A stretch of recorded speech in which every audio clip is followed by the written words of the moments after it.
All right, everyone, if you're following along with my lecture guide, which you should be, we're on slide 31 and we're starting into exploring business ideas and opportunities.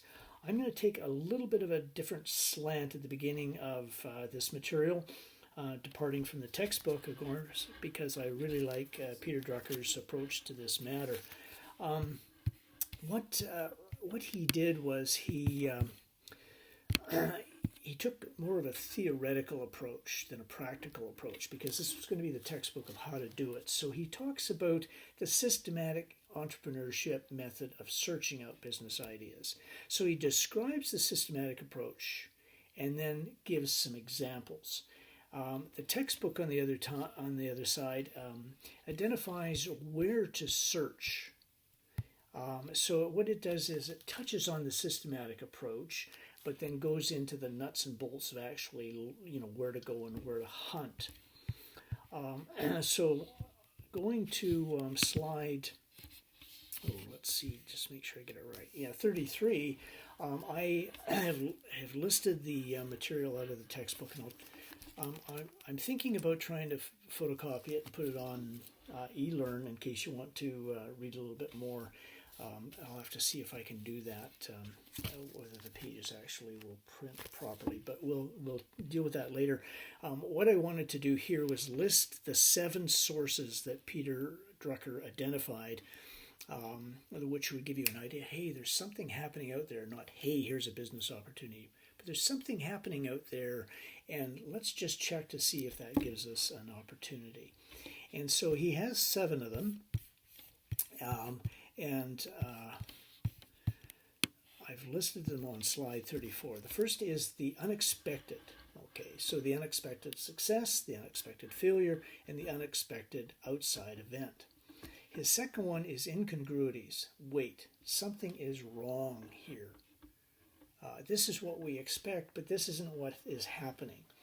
And then the third one is, wait, there's a process need. A, B, C, G, E. Well, what about D? Maybe we can do something at D. And then there's change in the industry or market structure. And then the next one is demographics, the change in demographics. We went from, the baby boomers to a situation now where a large portion of the population is aging. Okay, you're looking right at me, aren't you? Yeah, well, I'm an example of that. So what opportunities does this offer for goods and services? Okay, and then there's change in perception, the way the marketplace perceives something, and that goes back to the glass is half full and glass is half empty. The optimist says, oh, it's half full, and the pessimist says, oh, it's half empty, and the entrepreneur says, wait, they're perceiving it differently, but there is a perception problem here. The glass should be smaller so we can sell glasses less expensively, that sort of thing, right? And then the last one is new knowledge, and this is constantly happening. We saw it with the advent of the cell phone. We saw it with the advent of the computer, and then the handheld cell phone computer that we've got now. It's not just a phone, it's actually a mini computer. And so there's lots of opportunities like that. So there's those 7, and we'll go through them. And then Drucker also talks about the bright idea. And this is something he says that you cannot actually go out and search for. It's, one day you're sitting there and you go, wait, I've got a great idea. Well, it isn't that you searched for it. It was just something that came to mind. All right. So the next slide is dealing with the unexpected success. And they look at it from the perspective of this happening inside the business. And I really like Drucker's book, but the one failing aspect of it is that when he talked about the creation of all these new jobs by entrepreneurs, he didn't think of it in terms of these businesses start out as small businesses, startups. And the reason for this is he was the management guru for all of the United States. He was rubbing elbows with the big guys. he knew people at IBM. He knew people at the upper echelons of the government. He knew people at the at the head of the Ford Motor Company. And so he tended to give large business examples. And when he talks about the unexpected success within a business, one of the examples he uses is the development of antibiotics. Tremendous opportunities in medicine for humans. One person said, hey, wait, you can use those antibiotics for pets as well. And a lot of the companies said, whoa, hey, wait, no, that's a misuse of this wonderful drug, on just animals. Whereas one company went out and said, well, wait a minute. Nobody's selling to vets, and there's a lot of veterinarians out there. And so they began to sell the antibiotics to the vets and captured a huge amount of this market. Well, I'm going to look at a slightly smaller example, and that's on slide 34. It's the LabCam. This was developed by a company in the United States, and it was very, very good for attaching your cell phone to it, okay, and then attaching it to a microscope, as you see in the picture, and it could be used to take pictures to keep track of things so that you didn't have to always be writing things down. And then some astronomers called them up and said, okay, so what I would like to do is I'd like to attach this to my telescope. Will it work? And LabCam went, whoa, okay, that's not the intended use, but there's a market there. And the reason this one comes to mind is that I belong to an astronomy club, and one of the fellows said, hey, look what I've got. Okay, and so I went out and bought one. And the company was incredibly easy to work with. They had a really great service. And then on the right-hand side of slide 34, you can see the picture of the moon that I took through my LabCam. Okay, so there's an unexpected success within the business. The unexpected failure, again, Drucker looks at the big boys. And the example he uses is shown on slide 35, the Edsel. They came out with a very sturdy, very well made, very safe, substantial family car. And it turned out to be the biggest bomb you've ever imagined. It was just nobody wanted to buy them. And you can see why. It's totally ugly. And so what they did, instead of saying, well, those uninformed consumers, and then going into marketing and trying to market this darn thing, trying to change the mind of the consumer, they said something's happened out there that we don't know about. And then they began looking at the makeup of the market, and they realized that young families were becoming more affluent, and while they wanted a car that was reliable and safe, and you could pop out to the corner store and buy a quart of milk thing, they also wanted something fancier.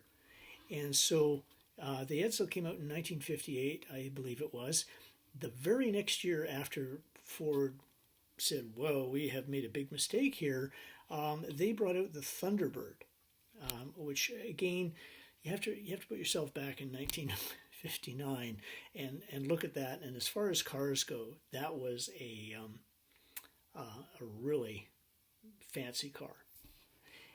The Canadian example, which Drucker doesn't talk about, is the Studebaker. Canada made a car. It was called the Studebaker, and it was, again, very sturdy, very strong, and it lasted a long time. I know for a fact because my father owned one. And it was particularly ugly. Okay. But it was a Canadian one, and but it was also very expensive because it was reliable and it was going to last a long time. The Americans, on the other hand, have disposable vehicles, right? And so the American market was was overtaking and beating up the Studebaker. And the Studebaker company looked and they said, okay, when the United States brought out or when Ford brought out the Edsel and it turned out to be a disaster, they came out with a sporty model. And they thought, all right, what we'll do is we'll come out with the Studebaker Golden Hawk, which was as ugly as a regular Studebaker, but it was metallic green with big fins. And so it turned out to be not very popular, and instead of enhancing sales, the Studebaker company just could not compete against the Ford Motor Company and General Motors and everything, and so it went out of business. But they tried the same thing because they looked and they said, okay, something's wrong out there.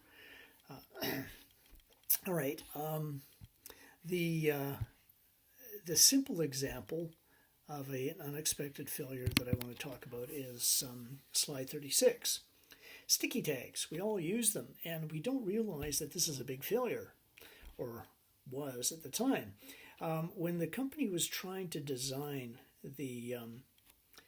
a particular adhesive that was going to be very strong, they came up with something that would stick on and would peel off really easy, and stick on and peel off really easy.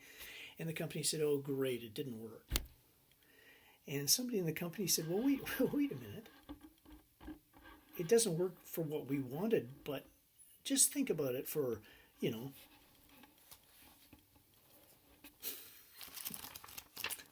tabbing spots in books.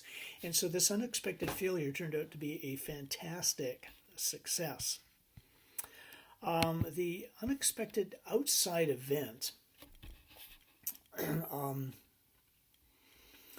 is harder to categorize, but a really good example is Nutraseed and their sweetener aspartame. All the companies, Pepsi-Cola, Coca-Cola, and the others, were coming out with diet drinks because of a change in perception in the marketplace, which is another one farther down the list of drunkers, and that is that people liked the soda pop, but they didn't like the sugar. And so there was this thing called saccharin, and it was an artificial sweetener, and they were putting it in the products. Coke used it, Pepsi used it, everybody used it. And then it turned out that saccharin caused cancer in mice. And everyone went, whoa, okay, if it causes cancer in mice, it might cause cancer in humans. We don't have the data yet. But the people just said, oh, man, and we don't want to take the risk. And so sale of diet drinks, fell off. And, they were trying to reduce the number of, or the amount of sugar down to the point where they could call it diet, and yet it would still be enough to make it palatable. And they were having a hard time. Well, just as this was occurring in the marketplace and the sale of diet drinks was dropping off, there was a company that was trying to develop. Now, I thought it was a natural preservative, but I recently read that it wasn't a natural preservative. They were trying to create something like that that was natural in order, and the guy in the lab was literally sitting there and he was working away with aspartame. And he was making notes, and he was working away making notes, and he turned the page, and then he went,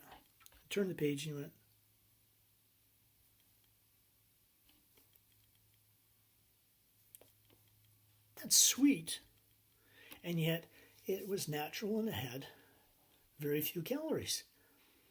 And so instead of saying, oh, we have failed, they said, oh, that's unexpected. But you know what? The soft drink industry could use that. And so aspartame began to market. They got a patent on it. Okay. And we'll come back to how to take care of your business proprietary information, but they had a patent on it. And so they had a 17-year window in which they were going to get all the sales to Coke and all the sales to Pepsi. And so they just took over the supply of the artificial sweetener for the soft drink market. So this outside event provided a huge opportunity. Okay, so that's the outside event. Now the incongruity, again, Drucker uses a big business example because I don't think he had the context with small business, and they couldn't search it like they could today with the internet. Anyway, the incongruity was the discrepancy between what is and what should be in the industry. Okay, and the example he uses is freighters and container ships. Well, pardon me, no container ships at that time. Freighters and oil tankers. And it turned out that the shipping lanes were getting so busy that ships were backing up. They couldn't get stuff from port A to port B fast enough. And everybody said, okay, what we need is bigger ships. And so all the companies began to build bigger ships and bigger ships. And they went, all right, well, what's wrong here? Because we're getting bigger and bigger ships, but we're still not getting the goods from A to B as fast as we want to. And then they went back and they looked at the industry and they said, okay, the ship gets into the Vancouver harbor and then it anchors there for days and days and days. Well, everything's loaded because they had to load everything in boxes. And somebody said the problem isn't the time it takes the ship to get from Vancouver to Sydney, Australia. The time is how long it sits in Vancouver. And they went, okay, so what we have to do is look at the port. And in the down right-hand corner of slide 38, you can see a ship being loaded by 4 cranes that load containers. So they said, okay, containers to start loading these big containers to put stuff in on the dock. And then the crane goes rather than going. Okay, so there was an incongruity in the marketplace. Process need. I'm going to talk about the process need that Drucker uses as an example. There was an operation procedure in an eye operation which was routine. You go in, your eye is fixed. But in that process, there was one point when all of a sudden it became incredibly stressful. And that was, there was a little, not a muscle, but can't remember the name, something that joined the eye to the eye socket. And it had to be cut so that they could remove the eye and do the eye operation. And if they cut it incorrectly, the person's eyesight would be damaged considerably. But if they did it correctly, then the rest of the operation went very smoothly. And so they would,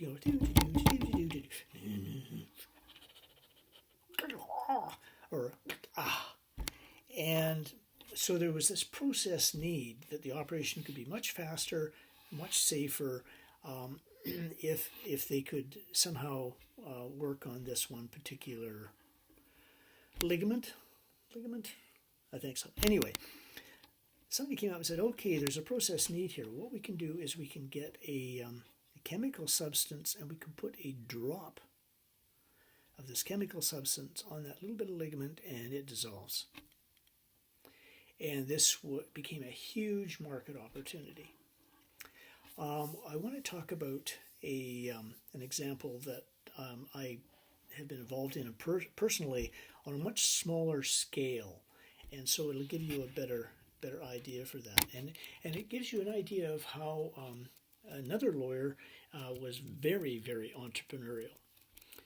Bob Mackay, who has passed away from cancer, unfortunately, but Bob Mackay was working as a lawyer, and back up. He was working in marketing and advertising. And he noticed that one of the biggest problems in developing an ad campaign and getting it into the magazines, newspapers, or TV or radio was that they had to have it checked to make sure that it was not only legal, but that it was ethical. And so they would take their ad campaign and they would send it to a law firm, and the law firm would take 2 to 3 weeks to get back to them. Every time. Because everyone was considered to be a separate file. And it takes lawyers a long time to investigate the law and then bring those cases or statute laws to bear and to make a decision. And then they would make the decision and they would give it to another lawyer who would check it, and bingo, it would be about 3 weeks.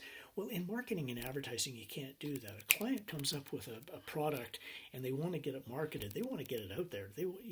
And so they couldn't wait around.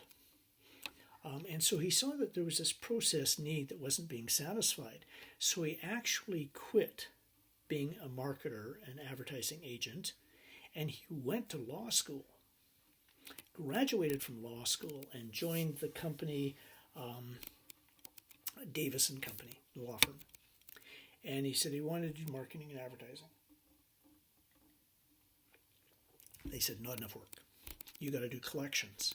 He said, I don't want to do collections. I don't want to sue people to get money for a client that hasn't been paid.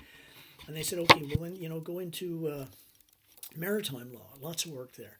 And he said, no, there's this huge market out there. And the lawyers could not identify it as a market. They said, no, there's corporate commercial, there's wills and estates, there's property law, there's criminal law, there's family law, but there isn't marketing and advertising law. And so they just said no. And so Bob said, okay, I quit. And he started his own firm. And what he did was he went to the advertising agencies and he says, you cannot wait 2 to 3 weeks to get an ad cleared. So what I want you to do is, and this was before email and fax.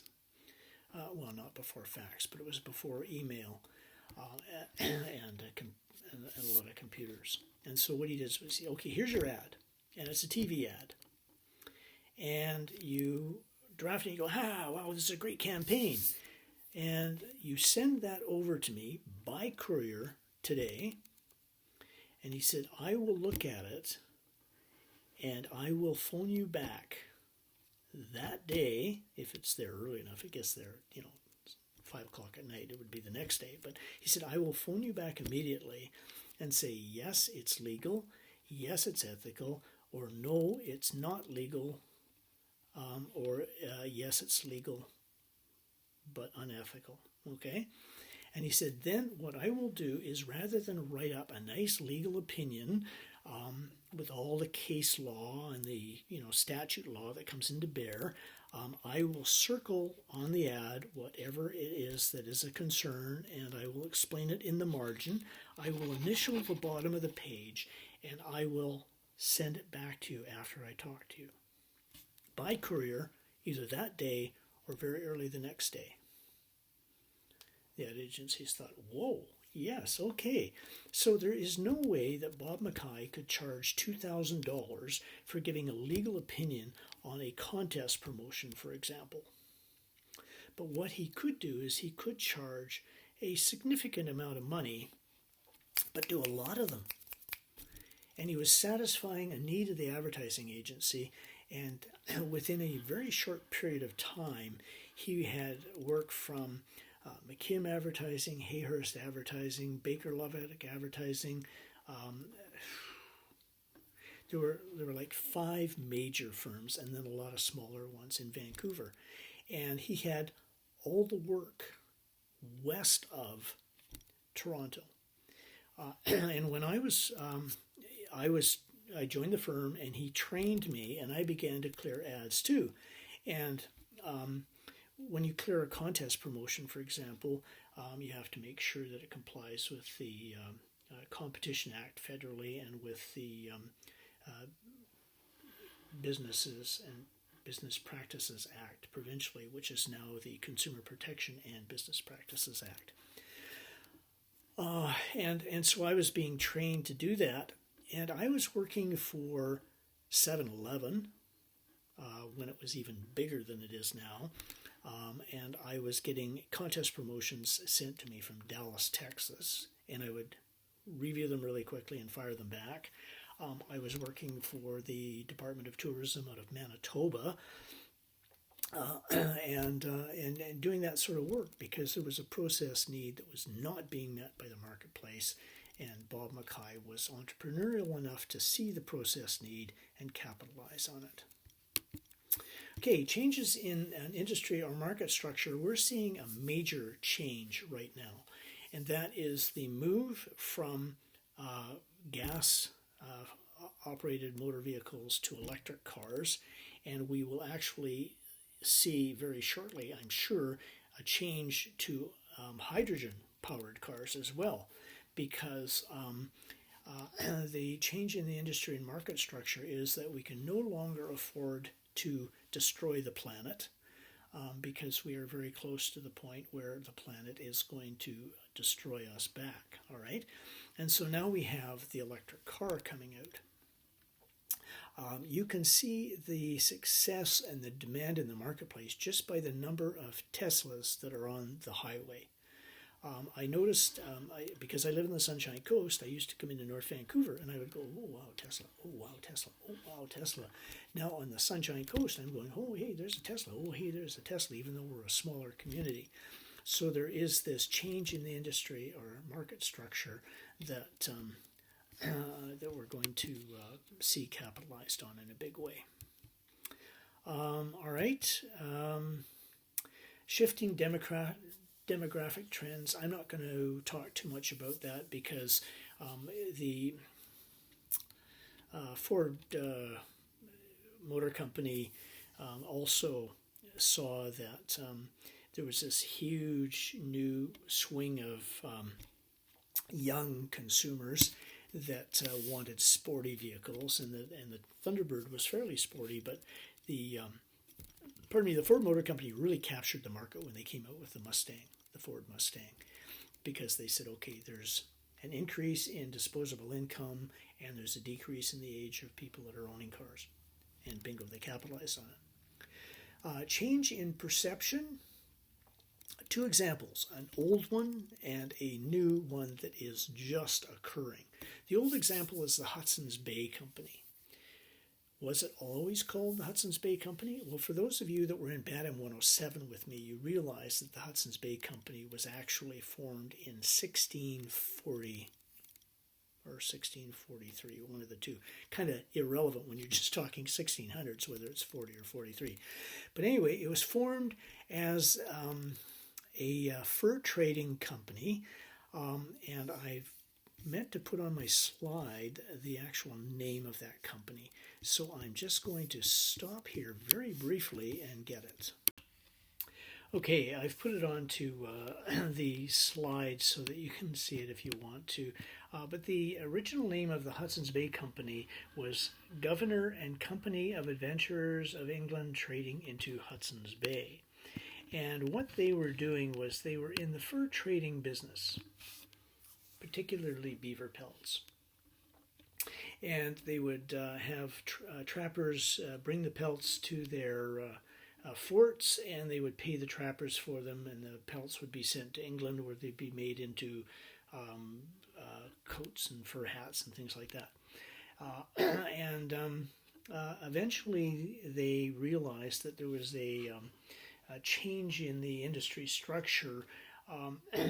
Settlers began to come to Canada and the United States, and so these forts became trading centers, and so the Hudson's Bay began to set up trading posts where they would trade the furs for goods and services, and then eventually began selling food to people, food and supplies to people. The change in the perception came much later. In the 70s, the animal rights people were very adamant about killing beaver and elk and things like that. And so wearing fur coats became, instead of fashionable, unfashionable. They had people actually throwing red paint on people's fur coats and things like that. It was absolutely terrible. And so at that point, the Hudson's Bay Company actually said, "All right, we can't do this anymore." So they stopped selling furs, okay, and they became just a department store. And so there was a change in perception. Wearing fur is bad because we're wiping out species of animals all over the world, and it's cruel and unusual and things like that. Okay, change in perception. A more modern example of the change in perception on a large scale is President Joe Biden. One of the biggest problems he has as president is trying to deal with climate change. Every one of us should begin to deal with climate change. We are about 20 to 40 years away from the no turning back point. After that, there's nothing we will ever be able to do to stop the climate change from destroying mankind. Okay? Hey, 20 years, 40 years, I'm not going to be around. I'd like to be, but I'm not going to be. But you people are going to be here. So you had better hunt for jobs and opportunities and businesses that you can do to fight climate change. Okay? Joe Biden has this problem and he wants to make it a major platform for his government. A lot of people are stupid enough to believe that climate change is, the planet will take care of itself. Like, we don't have to do it, or I don't have to worry about it. I can make a lot of money now and live happily and screw the guy in the future. Let him take care of it. And we are past that point. We are so far past that point.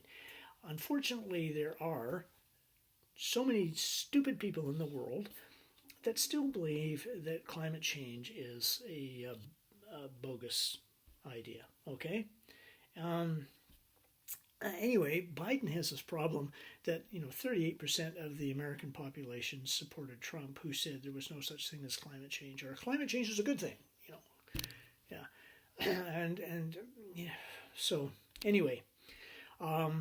He has to sell climate change, and so what he does is he says, when I think of climate change, I think jobs. Because the Americans are so focused on this concept of creating jobs, because so many of their jobs have gone overseas, and stupid people think, like Trump, we'll bring the jobs home. Like, no, you can't. The wages are too high here. Wage expectations are too high here. So anyway, he says, when I think climate change, I think jobs, because what he's saying is, if we work hard and create industries to fight climate change, we'll hire people, and not only that, but save the planet. So that's the whole concept of climate change in perception. He's trying to change the perception. The new knowledge, cell phones. The first cell phone appeared apparently in 1973, and it looked like the one, that fancy phone on slide 42, the phone the guy's holding. And I'm going to give my age away here. I was working in downtown Vancouver, and I think I was a lawyer, so this would be about 1983, and I got into an elevator. I was just about getting into an elevator, and there were other people getting in, and this one fellow is on his phone, this big, huge phone, and he finishes the call, which is the polite thing to do, by the way, rather than talking on your phone right next to the other person like I'm the only person in the whole world and it doesn't matter that they're there and I can be impolite to them. No. He finished his conversation, pushes down the aerial, and hands it to another fellow who puts it inside his coat. And the door of the elevator closes and it starts going up. And I couldn't help myself. I said, I'm not impressed that the fellow had a cell phone. I'm impressed that he has somebody that carries it for him, because they were so big. And everybody laughed, and except the guy with the cell phone, actually. So, but anyway, after I said that, I thought we probably shouldn't have done that. But now cell phones, are small. And they got smaller and smaller and smaller, and now they're getting bigger and bigger. And, they were flip phones for a while, and then the flip phones are gone, and now they're flipping the other way. And so there's all sorts of developments based on this new knowledge. Personal computers, 1977, the personal computers hit the market. Then after that, we had notebook computers. And then there's all sorts of opportunities, like the cordless mouse. I can remember just before the cordless mouse came out, I was drafting an exam, and I said, I need some products, some make-believe products for my exam. And I was playing with my mouse, and the cord got caught under the computer, and I suddenly thought, the cordless mouse, which I called a rodent, okay, because you had a mouse on a cord, which had a tail, but this one didn't, so it was going to be a rodent. And bingo, somebody comes out with the idea later. So, but you have all this new knowledge. The fact that they have the electronic capability to connect the mouse to the computer without a wire, it's just, creates all sorts of opportunities. And there's a story behind this about Japan and the development of their economy, which I will try to remember to tell you when we get into the next portion of searching your ideas. All right, so then you have the bright idea, okay, and you have a laptop, but it's there, but you want it here, okay, and so you can see that somebody had this bright idea to have this little adjustable thing that you can move the laptop up and down. So if your table's smaller, you can move it up higher, or if your table's higher, you can move it down smaller. So there's lots of ideas. While the entrepreneur can conduct a systematic search for an innovative idea using previous 7 sources, this isn't so for the bright idea. It's something that just occurs to you.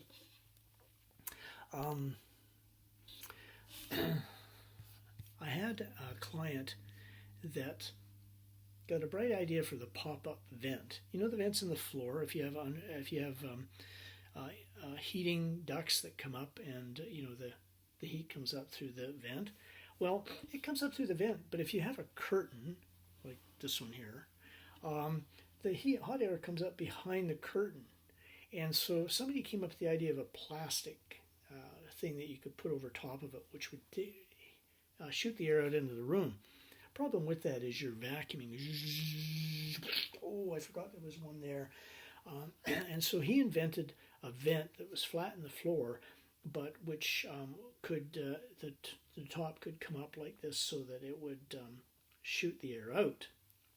And then when it was time to vacuum, you just stepped on it and it went down, and then you could vacuum, and then you could pop it back up. It was called a pop-up vent. And I believe he got a patent on it and did quite well, although I lost touch with him after a while. Okay, so that's the bright idea.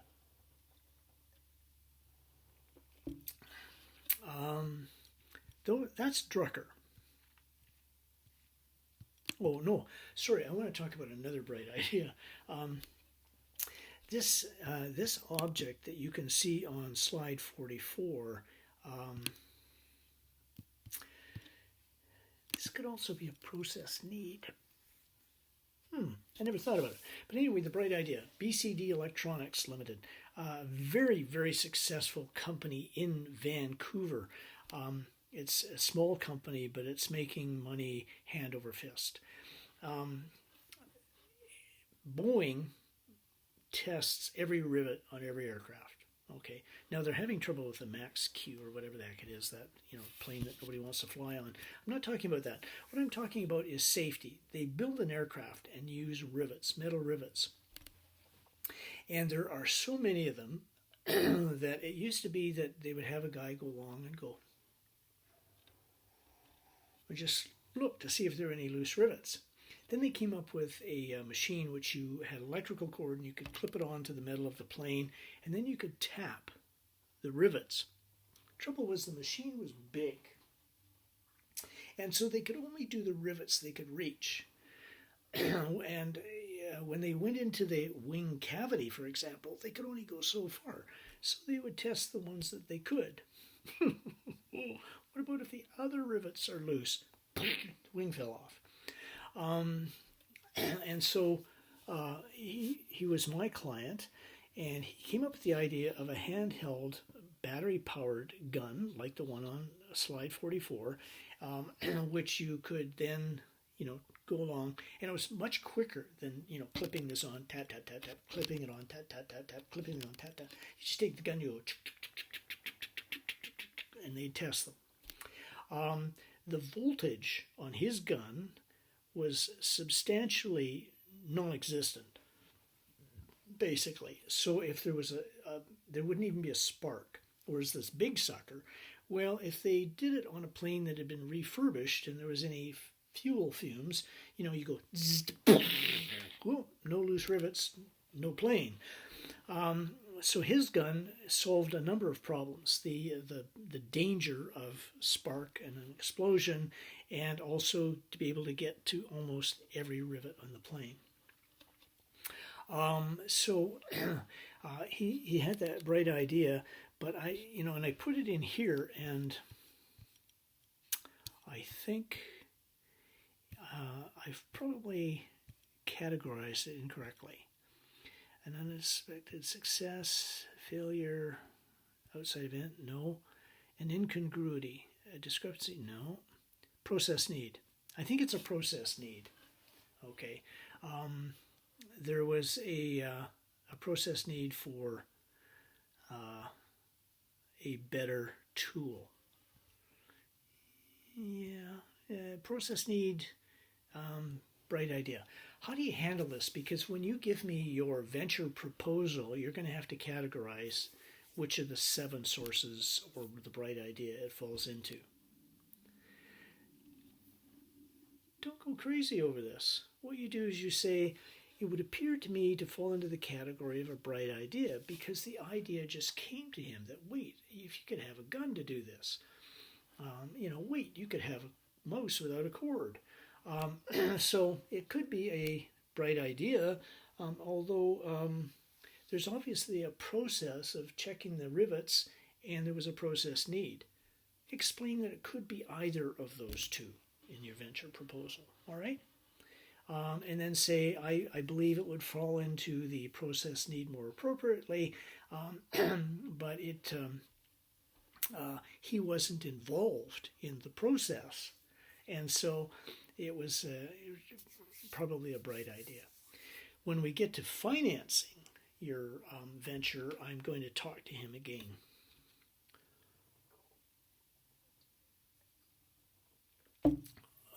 No. Sorry. I think I've already talked about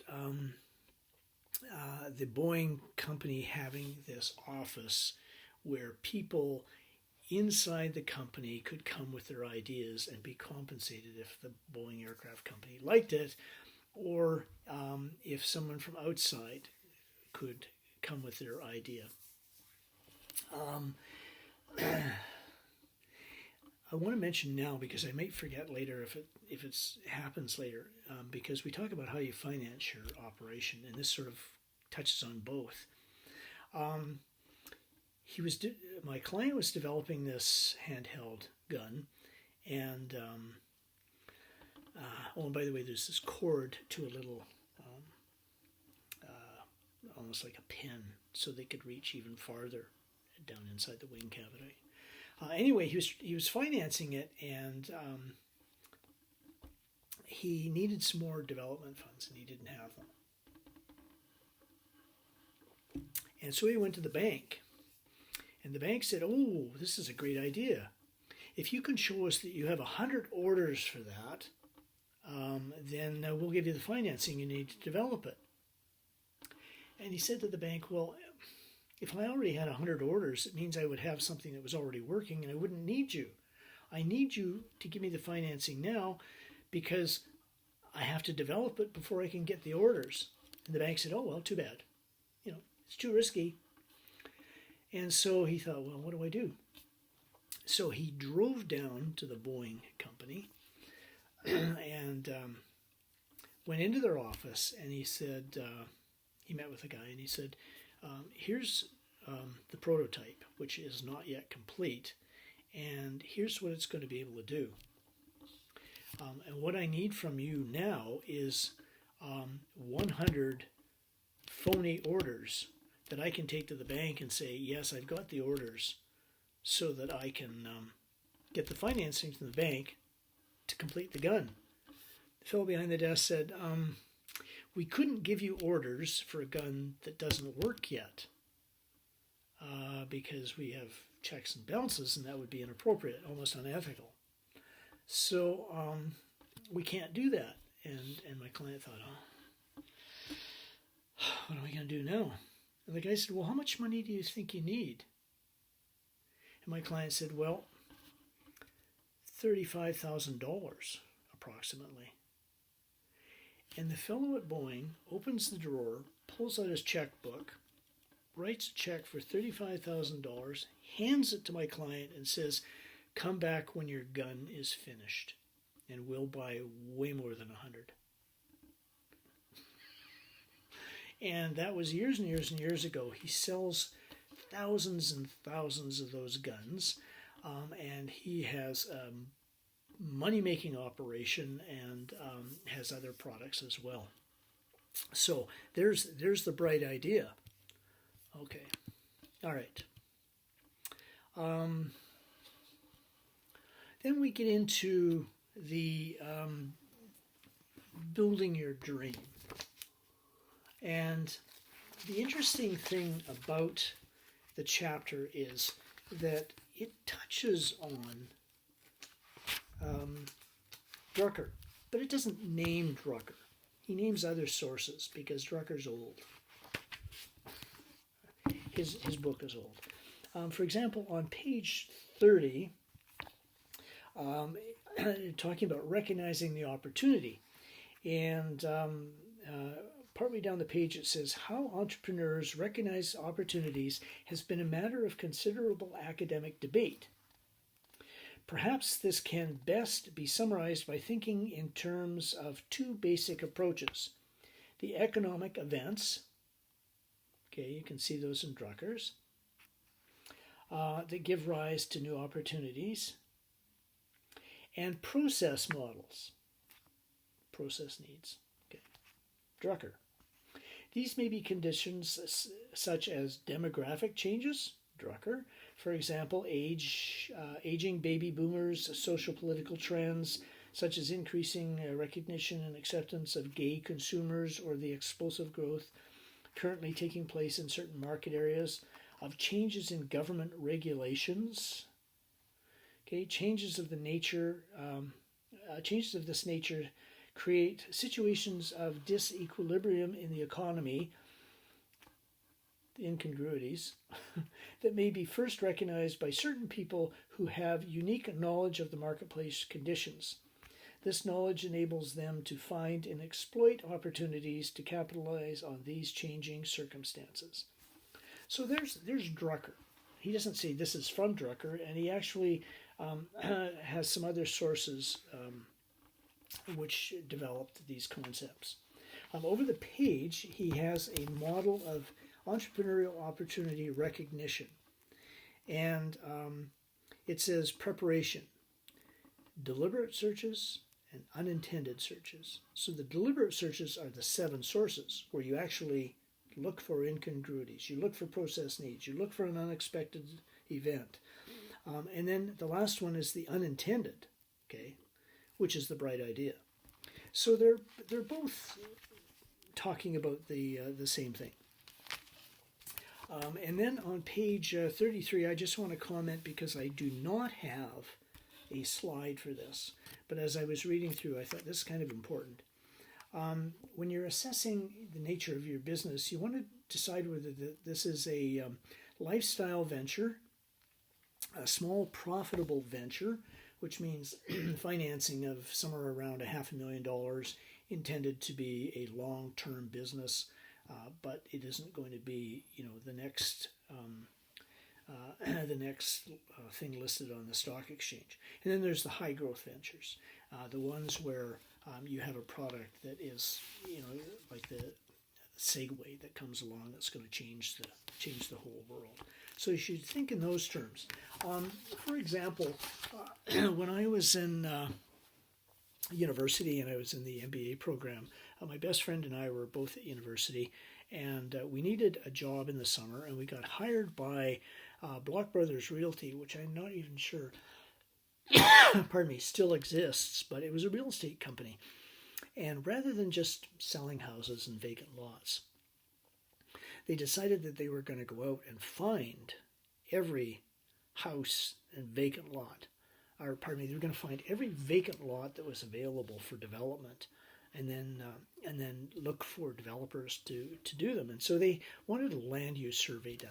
And so they hired my friend and I, and we were allowed to rent a car. We had an expense account, and we went around every community from Kelowna down to Vancouver Island, and we would drive through and we would look for vacant lots. So we would mark them on these big maps and give them to them. It was a great summer job. Right at the end of the summer, so we're just employees, right? Right at the end of the summer, they said, we were talking to them, and they said that they needed a survey of 600 Lower Mainland homes done. And they could not find a survey company that could do it within the time span that they needed it.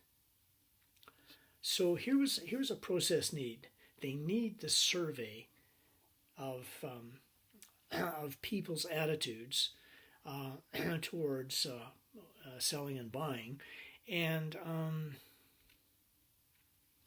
they needed it done really quickly, but the marketplace couldn't do it. And so this was a process need, and my friend and I said we can do the survey of 600 homes. We'll have a short survey where we only have certain information, and if they don't fit into the category of some prospective buyer or seller, then we come at that information. But if they do fall into that category, then they would do the longer survey. And they said, well, how can you do it in the time span? And we said, well, we're at university and we have hundreds of friends that we can hire to do the house-to-house surveys. And we have I'm in the MBA faculty, and my friend was in stats and math, and we have the ability to develop the survey and give you the evidence.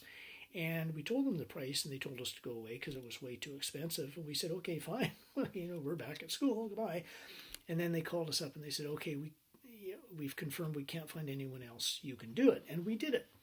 Well, what we probably should have done was say, okay, there's a process need here for faster surveys than the marketplace can handle, and we could have gone into business for ourselves.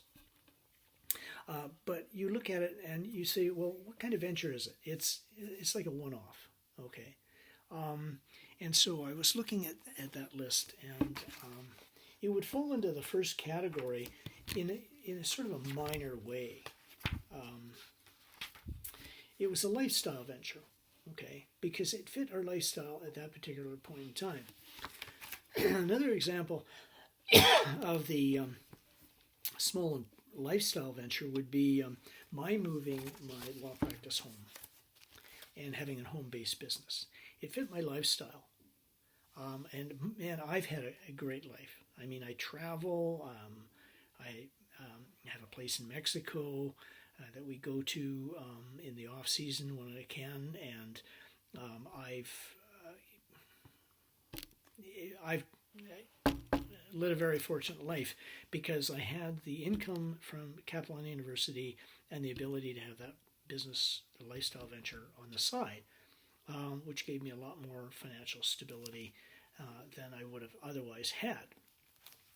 But it wasn't. I wasn't planning on developing a law firm of home-based lawyers, although there's a possibility there that I hadn't thought of. I wasn't planning on making it into a medium-sized venture. It was to fit my needs at that particular point in time. Okay, so there's that, and you should categorize your business. For example, you might say this is just a summer job, lifestyle venture that I can do this year and maybe next year and maybe next year while I'm going through university.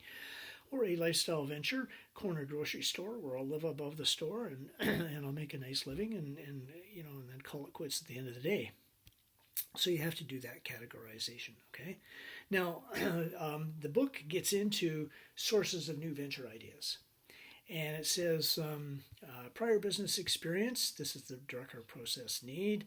And then it says, business associates might give you some ideas. Seeing a similar business somewhere else. Suggestion by friends and relatives. Example here, one that I am just about to get into, is as my kids were growing up, I would have these little books of drawings about things that are happening in our life with little characters in them. And I would just do it for our kids for fun. I would give them to them at Christmas and things like that. And my relative, my mother-in-law, looked at them and said, there's an opportunity there for you to develop those and sell them as children's books. So I'm just about to do that. And then there's hobbies and personal interest, things that provide you with opportunities. I have and will talk to one group of students about an astronomy object or idea that I've got that might provide a profitable opportunity. But then there's the astronomy chair. This is not my idea. Someone else did this. When you go into grocery stores, most of the clerks are standing up, and they find that this is really bad for their long-term health. And they started giving them back braces and things. And then they developed a chair which they could put behind the counter so the person could sit, right? And the problem is you got tall people and short people and tall counters and short counters, and so they would have to have a multitude of chairs, or they could have a chair with an adjustable seat. And so they have those for the industry. And somebody said, okay, wait a minute. When I go out and I have my telescope and I'm doing this, I have to stand up. But when I'm doing this, because whatever I'm looking at is low on the horizon, I can sit down. Oh, or I could have an adjustable seat. And so now you go online, there's a whole raft of adjustable astronomy seats, And so your hobby or interest can provide you with an opportunity as well. An idea just coming to mind, this is Drucker's bright idea. Seeing something in a magazine or a newspaper, hearing something on the radio, or seeing something on the television or computer may give you an idea. And then there's trade shows and conventions. And you're walking around, there may be opportunities of business here, not necessarily of an entrepreneurial nature, but you may come up to someone who is selling windows and needs distributors. Oh, I could be your distributor in this area. What sort of deal can we make? Or they may have a franchising opportunity, end of roll carpets and things like that, or whatever. So there's trade shows and conventions. And then there's product licensing information services. These are businesses that you go to, and they have opportunities listed. And I think there may be some sort of cost associated with that. Another one is government agencies and departments. The Development Bank of Canada, and I'm still hoping to get a guest speaker in. I'm recording this now. It may be that by the time you're reading this or listening to this video, I will have lined the person up. They're very hard to deal with. But anyway, I'm hoping to get someone in from the Development Bank of Canada, because they not only provide financing for businesses, but they provide all sorts of other advice and assistance to businesses.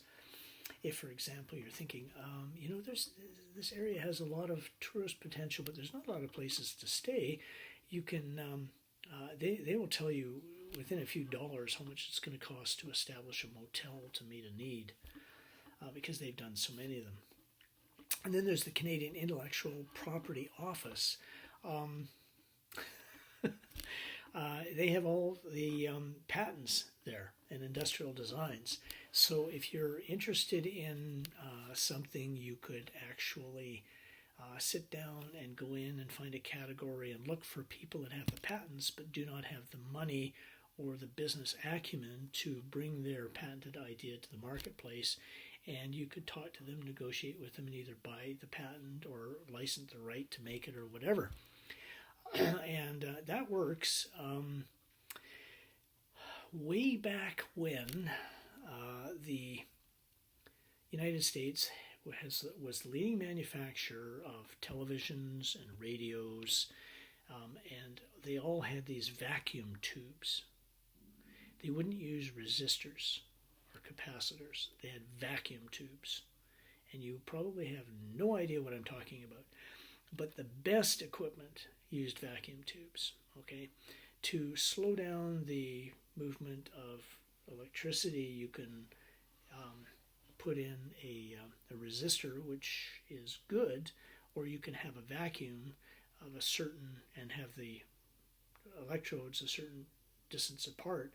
If there's nothing in there to carry the electricity except a few molecules, it will slow down the passage of electricity. That's a vacuum tube. It works way better than resistors. But a fellow in the United States developed the resistor, and he tried to market it, and the American marketing or industry said, no way, that's not as good as vacuum tubes, and why would anyone want something that is not as good as vacuum tubes? Because they want good sound quality or good picture quality. And so this fellow had the patent, and along came the Japanese, and they said, we'll buy it, $10,000. The guy sells it for $10,000, which incidentally back in 1955 or whatever it was a lot of money. Okay, so he made a lot of money, but then the Japanese took over the electronic industry because they took this technology and they used it. And I can remember in 1959, yeah, I know I'm not old, 1959, for Christmas, I got a transistor radio. Big deal, right? Yeah, it was a big deal, because there was no such thing before that. A transistor radio, a radio that I could actually hold. I could go outside with it. I had an aerial. At night, I could be in bed and listen to the transistor radio. My radio was blue. My sister's radios were pink, blue and pink, 2 categories. And the quality was terrible, but it was so much fun and it was so exciting. And they developed the resistors so they became better and better. And bingo, they take over the electronics industry, okay, and beat the you-know-what out of the United States. So they got that, and they saw it in the patent office in the United States. So, for example, there was a client of mine who reviewed patents, and he came up with a scrubber technology for inside the smokestacks on ships, so that all this soot and carbon wouldn't go into the atmosphere. And he found that patent, and he talked to the patent owner, and they formed a company and became associates, not partners. If you have a corporation, you are not partners, you are business associates. So they formed this corporation, they became shareholders, directors, and officers to develop this patentable technology. This is a sad story.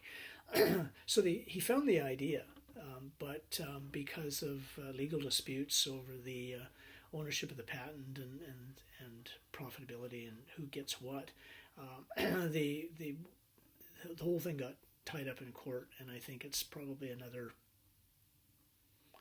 how long ago was that? It's probably another 3 or 4 years before the patent falls into the public domain and anybody can use it. So anyway, there's that example. And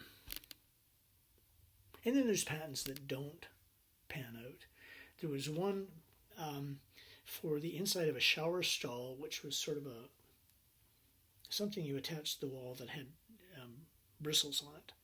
And you'd connect up the water to it, and the water pressure would make the bristles go up and down. Okay, so that you could go do your back. That patent was out there, and somebody was trying to develop it, but didn't. Okay, and then I had a client in West Vancouver who had the fob. We talked about this in BADM 107. For you put on the beer line. So you go into restaurants and they have these big kegs of beer. Do you ever wonder how they get the beer out? Well, they hook up some CO2 gas to the back, and the gas pressure pushes the beer out. Well, when it gets down to a certain level, the pressure is too much for the beer, and out comes foam. He had this fob that they put on that line that regulated the pressure so that they could get all the beer out of the keg, so they wouldn't have this problem in the pub where foam goes everywhere every once in a while and everybody has a good laugh. And it also meant that they didn't waste any beer. And he got that patent. He didn't invent it. He found somebody with the patent through the Canadian Intellectual Property Office and went on to develop it. Okay. So that's the approach of the textbook, and I find it seemed like it bounced around a lot, but basically there were those sources and those ideas for you to search to find a business venture for life, hopefully, and if not life, then at least for our class. The chapter ends with the discussion of the characteristics of an ideal business. And things like no investment required, a recognized measurable market, a perceived need for the product. And I looked at it and I thought, oh, that's a waste. I mean, obviously, all those things are just not going to be there in every business. And I thought, well, no, it's in the textbook. I better put it down. So I did these next two slides. Slide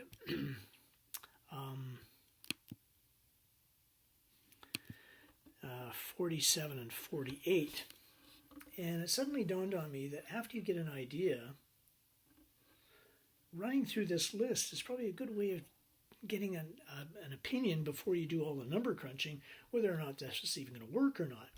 And so I thought back to my idea of moving my law practice home. And I went through this list, and after I went through the list, I went, oh man, was that ever a good idea? Okay, although I didn't have this list at the time, and had I taken this course or had I been teaching the course, it would have been a lot easier to move my law practice home. Okay, first one, no investment required. There was absolutely no investment required. I had a computer, we had desks, we had cabinets, we had phones. What else do you need? There was some small amount of investment, but not like building an office or leasing premises or something like that. A recognized and measurable market. I already had my market. I already had a client base. So, and I did a survey, a quick survey of my clients, and they actually told me that they would prefer if I was working out of my house.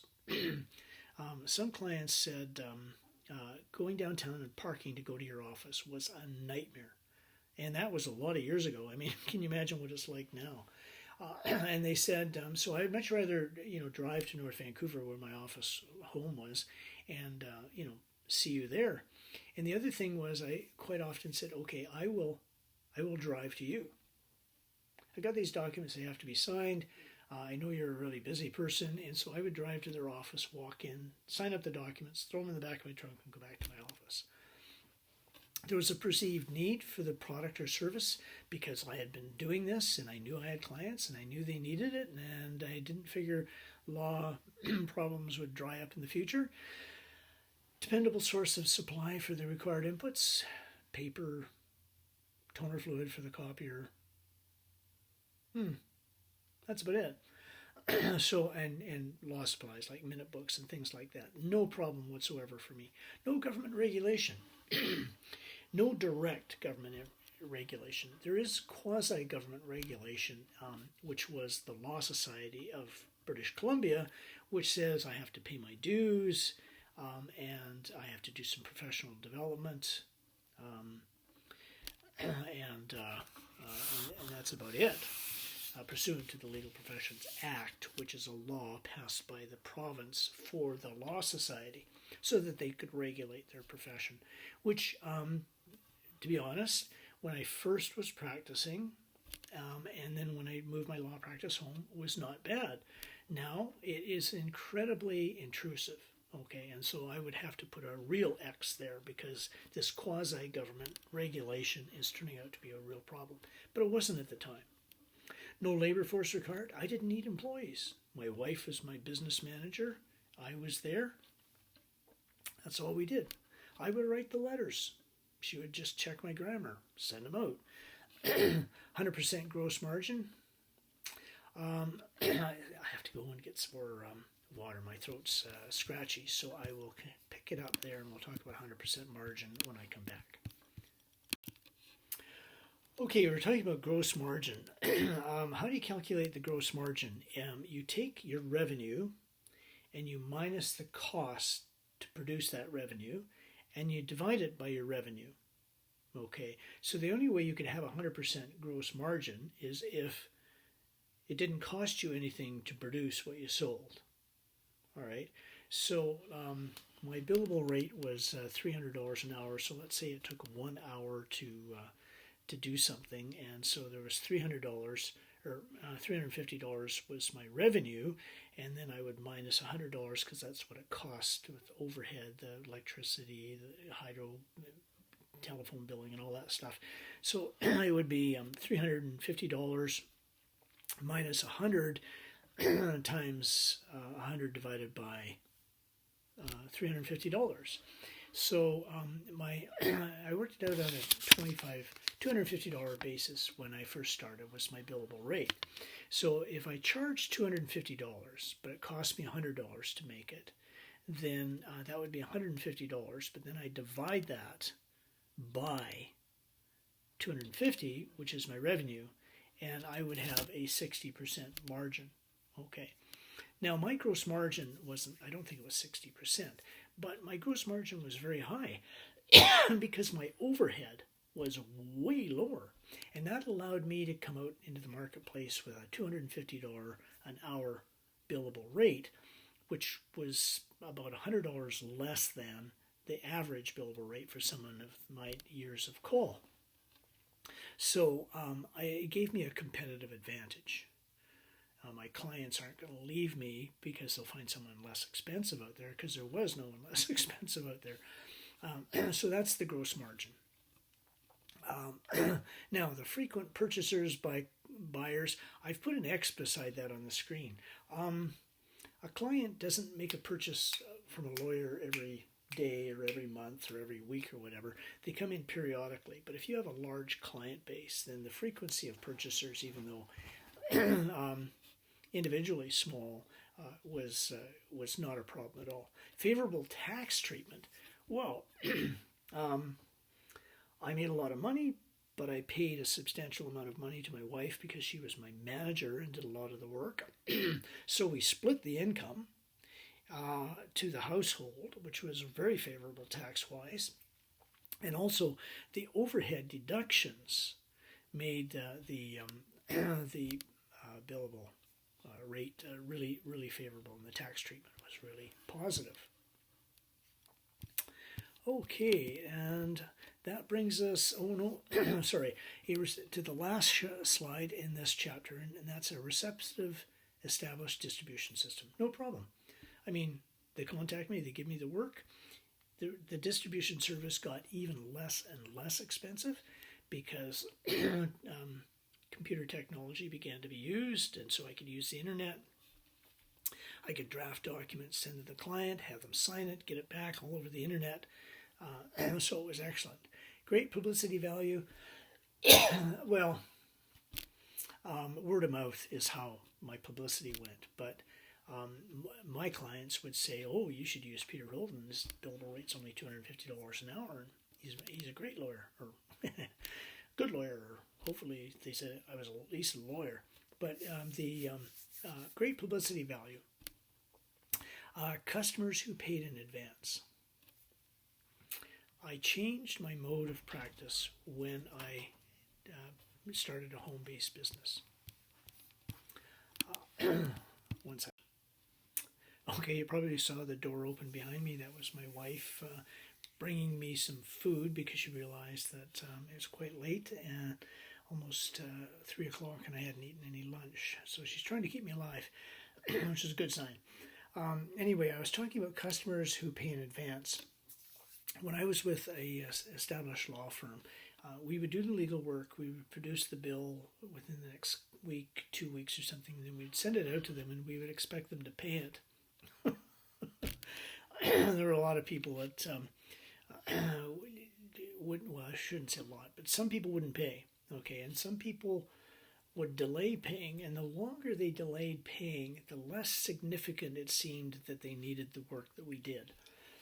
And so there was always some bad debts. We were always chasing receivables. When I moved my practice home, I would say to a client, well, I'll give you an example. I had one client that was a good client when I was working with other law firms, and he tried to go public. I didn't do the public offering for him because I don't do that kind of legal work. But I warned him against it. I said that you're going to get taken to the cleaners by promoters, and that's exactly what happened. Well, I had his corporation, and he gets taken to the cleaners by the promoters, and suddenly his operation is bankrupt. Okay, I should say insolvent. Okay, insufficient funds to pay off the debts.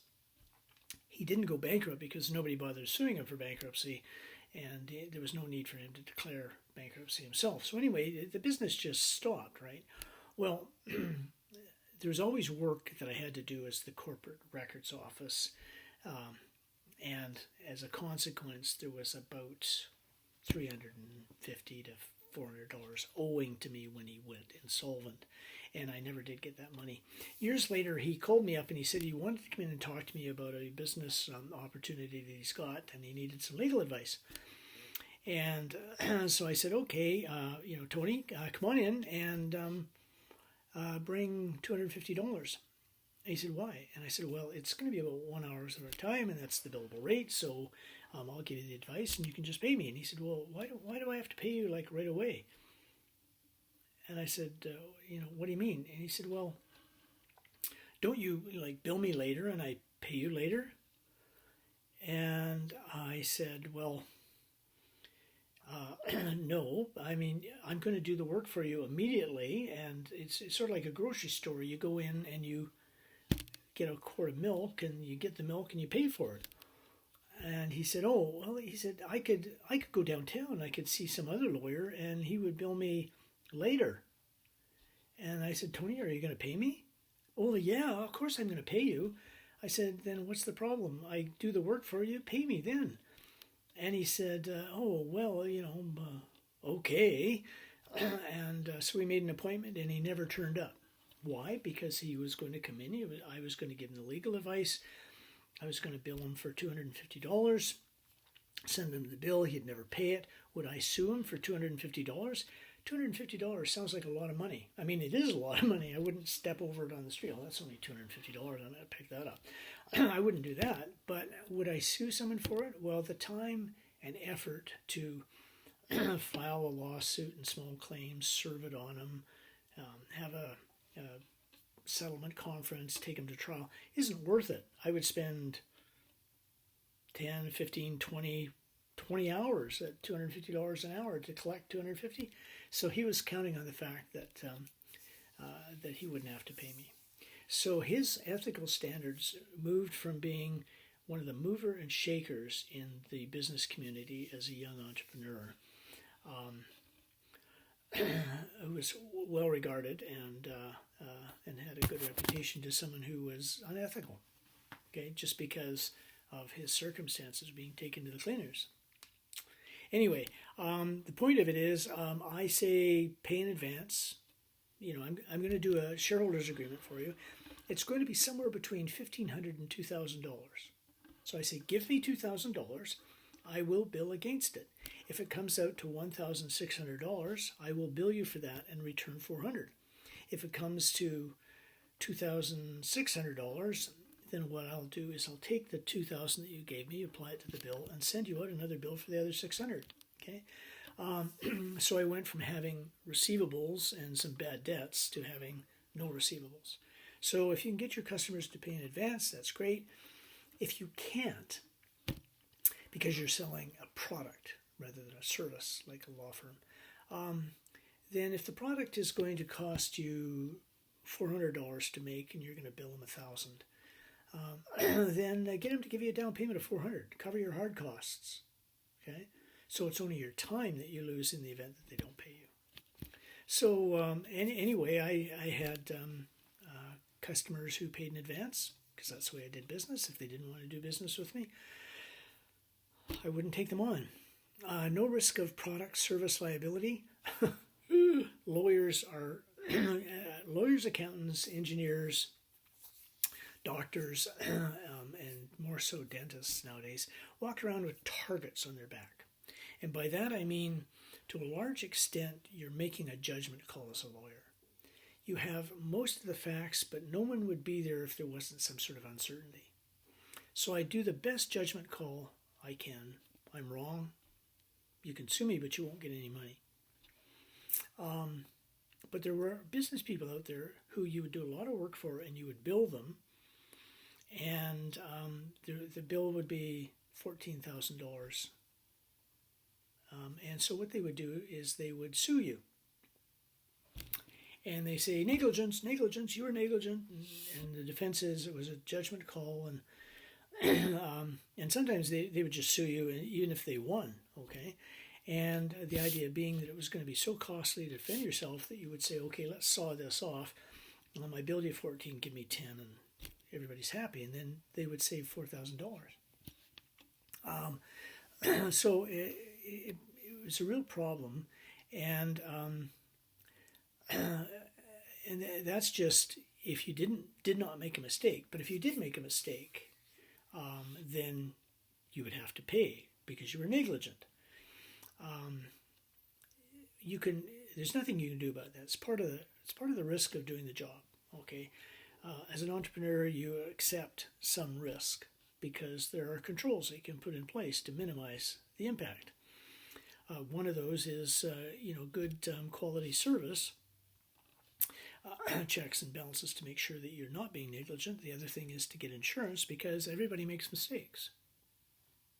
So at some point, you're going to make a mistake, and it might cost somebody something, and they're going to sue you, and so you get liability insurance. Lawyers cannot practice in the province of British Columbia without a minimum of $1 million liability insurance. So what I did to manage the risk was I made sure that I had the insurance. I made sure that I had quality controls in my office, and I made sure that I did not do any work where the exposure would be in excess of $1 million. Okay, so you can minimize the risk, but it's very hard to find a business with no risk whatsoever. Technical obsolescence. I suppose over the course of 32 or 33 years practicing law, you could become obsolete in the sense that you don't keep current with the law. But as a professional, whether you're forced to by the Law Society of British Columbia or not, you always upgrade your skills. You always read the cases that are coming out of the court. You always read new legislation to keep current with everything. So there's no technical obsolescence. I had a computer, it got old.